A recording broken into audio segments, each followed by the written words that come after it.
60 size, അതുപോലെ full sleeve, അതുപോലെ കുറച്ച് തടിയുള്ളവർ അങ്ങനെയുള്ളവരൊക്കെ ചോദിക്കുന്നു. അതല്ലെങ്കിൽ കുറച്ചൊരു 40-45 ഏജൊക്കെയായ ഇത്തമാരൊക്കെ ചോദിക്കുന്ന മെറ്റീരിയലാണ് 320 മെറ്റീരിയൽ. 290 56 സൈസ് വരെയുള്ളവർക്കൊരു മുക്കാ സ്ലീവ് കിട്ടുന്നവർക്ക് മാത്രമാണ് യൂസ് ചെയ്യാൻ പറ്റുക.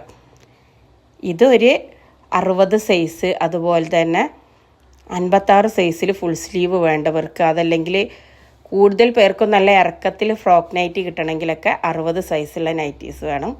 അപ്പോൾ ഇത് 60 സൈസുള്ള നൈറ്റിൻ്റെ മെറ്റീരിയൽസാണ്. അതുപോലെ വൈറ്റ് ഷെയ്ഡിൽ വെള്ള കളറിൽ ഉള്ളതുണ്ടോ എന്ന് ചോദിക്കാറുണ്ട്. അപ്പം കുറേ ആയി വൈറ്റ് ഷെയ്ഡിലുള്ളത് കിട്ടിയിട്ട്. അപ്പോൾ ഇതായത് ഇന്ന് അത് കിട്ടിയിട്ടുണ്ട്. അപ്പോൾ വേണമെന്നുള്ളവർ വേഗം അതിൽ കാണുന്ന നമ്പറിലേക്ക് മെസ്സേജ് അയക്കുക. ഈ വൈറ്റ് ഷെയ്ഡൊക്കെ 320 മീറ്ററാണ്. ചെറിയ ചെറിയ പ്രിൻറ്റുകൾ ഉള്ളതുണ്ട്. അപ്പോൾ കുറച്ച് മോഡലിന് ഞാനിവിടെ ഇടുന്നുണ്ട്. വലിയ പുള്ളി വേണ്ടവർക്ക് അത്, ലൈൻസ് വേണ്ടവർക്ക് അത്, ഡാർക്ക് കുറച്ച് ട്രെൻഡി ആയിട്ടുള്ള ഐറ്റംസ് വേണ്ടവർക്ക് അത്. അജ്രക്കിൽ 320 ഇല്ല. അജ്രക്കിൽ ആദ്യത്തെ കുറച്ച് പീസുകൾ 320 അത് വേണമെന്നുള്ളവർക്ക് ഫോട്ടോസ് അയച്ചു തരാം. അതിൽ നിന്ന് നിങ്ങൾക്ക് ഇഷ്ടമുള്ളത് സെലക്ട് ചെയ്തിട്ട് എടുത്താൽ മതി. ഇതെല്ലാം അതിൽപ്പെട്ട മെറ്റീരിയൽസാണ്. അപ്പോൾ ഹോൾസെയിലായിട്ട് വേണമെന്നുണ്ടെങ്കിൽ മിനിമം 10 പീസ് എടുക്കണം. റീറ്റെയിലായിട്ട് വേണമെന്നുണ്ടെങ്കിൽ 1-2 പീസോ ഒക്കെ എടുക്കുക. ഷിപ്പിംഗ് ചാർജ് ഉണ്ടാവും. 3 പീസ് വരെ 60 രൂപയാണ് ഷിപ്പിംഗ് ചാർജ് വരെ. ഏറ്റവും കുറഞ്ഞ ഷിപ്പിംഗ് 60 രൂപയാണ്. ഒരു പീസ് എടുക്കുമ്പോഴായാലും 60 രൂപ വരണം. അതുപോലെ ഷിപ്പിംഗ് ചാർജ് 5 പീസ് മുതൽ 30 പീസ് വരെ ഷിപ്പിംഗ് 100 രൂപയാണ് വരിക. 5 പീസായാലും 30 പീസായാലും ഷിപ്പിംഗ് 100 മതി. ഹോൾസെയിലായിട്ട് എടുക്കുമ്പോൾ മിനിമം 10 പീസ് എടുക്കണം. ഞാൻ ഷോപ്പായിട്ടല്ല, വീട്ടിൽ വെച്ചിട്ടാണ് നടത്തുന്നത്. പിന്നെ ബിസിനസ് എങ്ങനെയാണെന്ന് വെച്ചാൽ ഞാൻ എല്ലാ വീഡിയോയിലും പറയുന്നതാണ്. എന്നാലും വീണ്ടും കമൻറ്റ് ചോദിക്കാറുള്ളത് അതാണ്. ഞാൻ ഇതിൻ്റെ ഫോട്ടോസ് ഇതിൽ കാണുന്ന 92-078-15-205 ആ നമ്പറാണ് വാട്സപ്പ് നമ്പർ. അതിൽ മെസ്സേജ് അയക്കുന്നവർക്ക് ഫോട്ടോസ് അയച്ചു കൊടുക്കും. കോളിംഗ് നമ്പർ, ജിപേ നമ്പറും ഒക്കെ ഇത് തന്നെയാണ്. വേറെ നമ്പറുണ്ട് ഞാൻ പേഴ്സണൽ യൂസ് ചെയ്യുന്നത്. അപ്പോൾ ഈ നമ്പറിൽ നിങ്ങൾ എല്ലാവരും കോൾ ചെയ്യുകയാണെങ്കിൽ ഒരാൾതല്ലേ അറ്റൻഡ് ചെയ്യാൻ പറ്റുള്ളൂ. അപ്പോൾ ഒരേ ടൈം കോൾ ചെയ്യുമ്പോൾ ബിസി വരും. ചിലപ്പോൾ ഞാൻ സ്റ്റിച്ചിങ് അല്ലാത്ത ടൈമിൽ ഞാനൊരു വീട്ടമ്മയാണ്, അതുപോലെ ഒരു ഭാര്യയാണ്, മരുമോളാണ്, ഉമ്മയാണ്, ഒരു ബിസിനസ്സുകാരിയാണ്. അപ്പോൾ എല്ലാം ഒരുമിച്ച് കൊണ്ടുപോകണം എനിക്ക്. ഒന്നിന് വേണ്ടിയിട്ട് എൻ്റെ ഫാമിലിക്ക് വേണ്ടിയിട്ട് ബിസിനസ് ഒഴിവാക്കാനും പറ്റില്ല, ബിസിനസ്സിന് വേണ്ടിയിട്ട് ഫാമിലി ഒഴിവാക്കാനും പറ്റില്ല. ഇന്നത്തെ സമയത്ത് നമുക്ക് ഏറ്റവും കൂടുതൽ ബെനിഫിറ്റ്, ഏറ്റവും നമ്മൾ വില കൽപ്പിക്കേണ്ടത് നമ്മളെ ടൈമിനാണ്. അപ്പോൾ ഞാനൊരു എൻ്റെ ഫാമിലി ആയിട്ട് ടൈം സ്പെൻഡ് ചെയ്യുന്ന ടൈമിൽ നിങ്ങളെ കോൾ എടുത്തിരുന്നാൽ എൻ്റെ ബിസിനസ്സിനെ അത് ബാധിക്കും. അതുപോലെ ബിസിനസ്സിന് വേണ്ടിയിട്ട് ഫാമിലിനെ ഒഴിവാക്കാനും പറ്റും. അപ്പോൾ രണ്ടിനും ഒരു ബുദ്ധിമുട്ടും വരാതിരിക്കാനാണ് നിങ്ങൾ വാട്സപ്പിൽ മെസ്സേജ് അയച്ചിട്ടാൽ മതി എന്ന് പറയണേ. അപ്പോൾ ഞാൻ വാട്സപ്പിൽ മെസ്സേജ് അയച്ചിട്ട് കണ്ടില്ല എന്നുണ്ടെങ്കിൽ ഒന്നും കൂടെ ട്രൈ ചെയ്യുക. കാരണം നമ്മൾ ഒരുമിച്ച് ചിലപ്പോൾ ചില സമയത്ത് വീഡിയോ ഇടുന്ന സമയത്ത് ഏറ്റവും കൂടുതൽ പേരെന്ത് 2, 3, 4 പേര് ഒരുമിച്ച് മെസ്സേജ് അയച്ചിടുമ്പോൾ ആദ്യത്തെ മെസ്സേജ് ഓട്ടോമാറ്റിക്കായിട്ട് താഴെ പോകുന്നതാണ്. എന്നാലും ഞാൻ സ്ക്രോൾ ചെയ്തിട്ട് നോക്കാറുണ്ട്. ചിലപ്പോൾ നമ്മൾ മെറ്റീരിയൽ എടുക്കുന്ന ടൈമിൽ, അല്ലെങ്കിൽ ചില ദിവസം കൂടുതൽ ഓർഡറുള്ള ടൈം ഉണ്ടാവും. അപ്പോൾ ആ ടൈമിൽ നമ്മൾ അതിൽ കോൺസെൻട്രേറ്റ് ചെയ്യുമ്പോൾ ചിലപ്പോൾ ഇതിൽ മെസ്സേജ് വൈകും. എന്നിരുന്നാലും ഒരുവിധം എല്ലാവർക്കും ഞാൻ റിപ്ലൈ കൊടുക്കാറുണ്ട്. അപ്പോൾ അങ്ങനെ പറ്റുന്നതാണ്. അപ്പോൾ നിങ്ങൾ കോൾ ചെയ്യുമ്പം അത് ഞമ്മക്കും ബുദ്ധിമുട്ടാണ്. അത്യാവശ്യത്തിന് കോൾ ചെയ്യുകയും ചെയ്യുക. വാട്സപ്പിൽ പറഞ്ഞിട്ട് ക്ലിയർ ആവാത്തവർക്ക് ഞാൻ അങ്ങോട്ട് കോൾ ചെയ്തിട്ട് സംസാരിക്കാറുണ്ട്. ചിലരൊക്കെ കോൾ ചെയ്യുമ്പോൾ ഞാൻ അറ്റൻഡ് ചെയ്തിട്ട് പറയാറുണ്ട്. എന്നാലും ടൈം ഉണ്ടാകുമ്പോൾ നമുക്കൊന്നും വിഷയമില്ല. ചില തിരക്കുകളിലാവുമ്പോഴാണ് കോൾ ബുദ്ധിമുട്ട്. അപ്പോൾ നമ്മൾ കോൾ ചെയ്യുമ്പോൾ നമ്മൾ ബാക്കിയുള്ള കാര്യങ്ങൾ അവിടെ കിടക്കുമെന്ന് വെച്ചിട്ട് കോൾ എടുക്കാത്തതാണ്. അപ്പോൾ നിങ്ങൾ വാട്സപ്പിൽ മെസ്സേജ് അയക്കേണ്ടതാവും ഏറ്റവും നല്ലത്. ഇതെല്ലാം 320 മീറ്ററിൻ്റെ കോട്ടൻ്റെ മെറ്റീരിയലാണ്. ഭാരത് യൂണിവേഴ്സൽ ശൈലജ ഇതാണ് ബ്രാൻഡ്. ഇത് കളറ് പോവുക അങ്ങനത്തെ പ്രശ്നങ്ങൾ ഒന്നും വരില്ല. നമുക്കിത് സ്റ്റിച്ച് ചെയ്തിട്ട് 380-400 അങ്ങനെ കൊടുക്കാൻ പറ്റുന്ന ഐറ്റംസാണ്. ഒരു എംബ്രോയ്ഡറിനൊക്കെ വെച്ചാൽ നല്ല ഹെവി ആയിട്ട് അടിപൊളിയായിട്ട് നിൽക്കും. 56 സൈസ് വേണ്ടവർക്ക് ഫുൾ സ്ലീവ് കൊടുക്കും. 60 സൈസ് വേണ്ടവർക്ക് മുക്കാൽ സൈസ് കൊടുക്കുക. അപ്പോൾ നമ്മൾ ഏലൈന് അങ്ങനെയൊക്കെ രീതിയിലുള്ള ടോപ്പുകൾ ഇത് വെച്ചിട്ട് അടിക്കുക. ഫ്രോക്ക് നൈറ്റിയും ഒന്നും കൂടി ഒന്ന് ഗുമ്മ തോന്നുക 320 സ്റ്റിച്ച് ചെയ്യുമ്പോഴാണ്.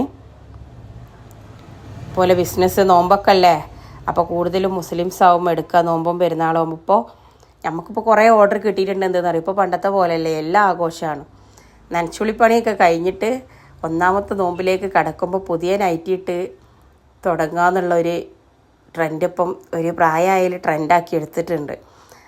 അപ്പം നനച്ചുള്ളിക്കൊക്കെ പുതിയൊരു മാക്സി എന്നും പറഞ്ഞിട്ട് കുറേ പേര് വരുന്നുണ്ട്. അപ്പോൾ അങ്ങനെയുള്ളവരൊക്കെ ഒന്ന് സൈഡിലാക്കാൻ നമ്മൾ മറ്റുള്ളവരെ ട്രെൻഡ് അറിഞ്ഞ് ഓരോ മനസ്സറിഞ്ഞിട്ട് നമ്മൾ പെരുമാറാൻ നോക്കുക.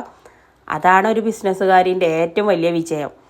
നമ്മളിങ്ങനെ കടിച്ചോ പിടിച്ചോ വെച്ചിട്ട് നിൽക്കുക, എന്തെങ്കിലും പറഞ്ഞതിന് അങ്ങോട്ട് നാലെണ്ണം പറയാം, അത് പാടില്ല.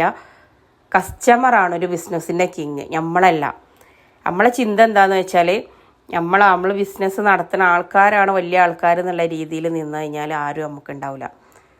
നമ്മളെന്ത് ചെയ്യുക, തൊഴിലാളീൻ്റെ മനസ്സായിട്ട് നിന്നാലാണ് മുതലാളി ആവാൻ പറ്റുള്ളൂ. അതിൻ്റെ ഉദാഹരണമല്ല, നിങ്ങൾ നോക്കി ബോച്ചെ, അങ്ങനെ വലിയ വലിയ ആളുകൾ നോക്കി, ഓലൊക്കെ ലളിതമായിട്ടുള്ള രീതിയിൽ അവരായിട്ട് ഉണ്ടാക്കിയെടുത്ത ബിസിനസ്സിൽ ഏറ്റവും നല്ലത് ക്ഷമ, എളിമ, അങ്ങനെയുള്ള കാര്യങ്ങളാണ്. അപ്പോൾ നമ്മളെന്ത് ചെയ്യുക, നമ്മളതാണ് ആവശ്യം, നമ്മൾ ചോദിക്കുക. ഒന്നെടുത്തിട്ട് പോണവരോട് പിന്നെ 2-3 മാസത്തിന് ചോദിക്കുമ്പോൾ ഓൽക്ക് ഇതന്നെ പണിയെന്ന് വിചാരിക്കുമെന്ന് വിചാരിച്ചിട്ട് ചോദിക്കാത്തവരുണ്ട്. ഇതൊക്കെ നമുക്ക് വിളിക്കണ ആൾക്കാർ പറയണ്ടാണ് കേട്ടോ. എടുത്തോലോട് തന്നെ പിന്നെയും ചോദിക്കുമ്പോൾ ഓല് വിചാരിക്കുമ്പോൾ ഓൽക്ക് വേറെ പണിയില്ലെന്ന്. ഓലത് വിചാരിക്കുന്നുണ്ടോ, ഇനിയിപ്പോൾ വിചാരിച്ചാലും നമ്മളത് നോക്കേണ്ട ആവശ്യമില്ലല്ലോ. കാര്യം നടക്കേണ്ടത് നമ്മളാണ്, നമുക്കാണ് ബിസിനസ്സായി പോവേണ്ടത്. അപ്പം എന്ത് പറയുക, ഏജ് നാളെ എടുത്താക്കി എനിക്ക് ഓർമ്മ ഉണ്ട്, പക്ഷേ ഇതതിൻ്റെ വേറൊരു മോഡലാണ്. ഇനി അതല്ലെങ്കിൽ എൻ്റെ ആർക്കെങ്കിലൊക്കെ ആവശ്യമുണ്ടെങ്കിൽ എനിക്ക് ഇന്നാളെ എടുത്തപ്പം അതിനേക്കാളൊരു രസം തോന്നുന്നുണ്ട്. ഇത് കണ്ടപ്പോൾ എനിക്ക് തന്നെയാണ് ഓർമ്മ വന്നത്. ഇതെനിക്കിട്ട രസം ഉണ്ടാവുമെന്ന് എനിക്ക് തോന്നി. അതല്ലെങ്കിൽ എൻ്റെ ഉമ്മാക്ക് ഇത് പറ്റുമോ, എൻ്റെ ഉമ്മാക്ക് ആവശ്യമുണ്ടോ, എങ്ങനെ ഉണ്ടേനി അത് അടിച്ചത് ചിട്ടിട്ട് എങ്ങനെ ഉണ്ടേനി എന്നൊക്കെ ചോദിച്ചിട്ട് ഒരു ഫീഡ്ബാക്കും കൂടി ചോദിക്കുക ഒരാളെടുത്ത് പോയാൽ. അത് ചോദിക്കാൻ ധൈര്യം വേണമെങ്കിൽ നമ്മൾ അടിച്ചതൊക്കെ നന്നാവണം കേട്ടോ. നമ്മൾ നല്ല രീതിയിലൊക്കെ അടിച്ചിട്ടൊക്കെ കൊടുത്തിട്ട് നമുക്ക് ധൈര്യത്തിൽ ഈ ചോദ്യമൊക്കെ ഓലോട് ചോദിക്കാൻ പറ്റുള്ളൂ. അപ്പോൾ ഇത് വൈറ്റ് പ്രിൻറ്റിൽ വരുന്ന മോഡലാണിത്. ഞാൻ ഇങ്ങനെ അടിച്ചു കൊടുക്കണതിനെക്കുറിച്ച് ഇവരിങ്ങനെ പറയും, മൂല അങ്ങനെ പറയും, അങ്ങനെയൊക്കെ പറഞ്ഞിട്ട് മാറി നിൽക്കുകയാണെന്നുണ്ടെങ്കിൽ നിങ്ങൾക്ക് മാറി നിൽക്കാൻ മാത്രമേ ടൈം ഉണ്ടാവുള്ളൂ. കാരണം നിങ്ങളെക്കുറിച്ച് ഓർക്കാൻ, നിങ്ങൾക്ക് നല്ലത് വരണമെന്ന് ചിന്തിക്കാൻ നിങ്ങൾ മാത്രമേ ഉണ്ടാവുള്ളൂ. വേറെ ആർക്കും ആ ഒരു ചിന്ത ഉണ്ടാവില്ല. അപ്പം നമ്മളെന്ത് ചെയ്യുക, നമുക്ക് വേണ്ടിയിട്ട് നമ്മൾ തന്നെ പ്രവർത്തിക്കുക, അത്രയേ ഉള്ളൂ. അതിൽ അവർ വിചാരിക്കും, മറ്റുള്ളവരെ കുറിച്ചുള്ള ആ വിചാരം തന്നെ നമ്മളാണ്ട് ഒഴിവാക്കുക. അത് വിചാരിക്കാൻ കുറേ ആൾക്കാരുണ്ട്. നമ്മളെ നെഗറ്റീവ് വിചാരിക്കാൻ നമ്മളെ നാട്ടിൽ കുറേ ആൾക്കാരുണ്ട്. പിന്നെ അതിൻ്റെ ഇടയിൽ നമ്മളെന്തിനായി കിടന്ന് കഷ്ടപ്പെട്ട് നമ്മളെ നെഗറ്റീവ് നമ്മൾ തന്നെ ആലോചിക്കുന്നുണ്ട്. അതിൻ്റെ ഒരു ആവശ്യമില്ല. നമുക്ക് ജീവിക്കണം എന്നുണ്ടെന്നുണ്ടെങ്കിൽ ഒരു അഭിമാനമായിട്ട് നടക്കണം എന്നുണ്ടെങ്കിൽ എന്ന് വെച്ചാൽ, ഇപ്പം നാളെ ഒരു ഇത്താത്ത വിളിച്ച് ചോദിച്ചാൽ എനിക്കിപ്പോൾ ഒരു 60-65 വയസ്സായിക്കണം, ഞാനിതുവരെ ഒന്നും ചെയ്തിട്ടില്ല എന്ന് വെച്ചിട്ട് എനിക്ക് അഭിമാനം ഇല്ല എന്നൊന്നും എനിക്ക് തോന്നിയിട്ടില്ല. എൻ്റെ വീഡിയോയിൽ പറഞ്ഞാണ് അഭിമാനം ആണെങ്കിൽ ചെയ്തോളിന്ന്. എൻ്റെ അടുത്ത് നൈറ്റ് എടുക്കാൻ വേണ്ടിയിട്ട് വിളിച്ച ആളാണ് കേട്ടോ. പക്ഷെ അത് അതിന് മനസ്സിൽ തോന്നിയത് പറഞ്ഞാണ്.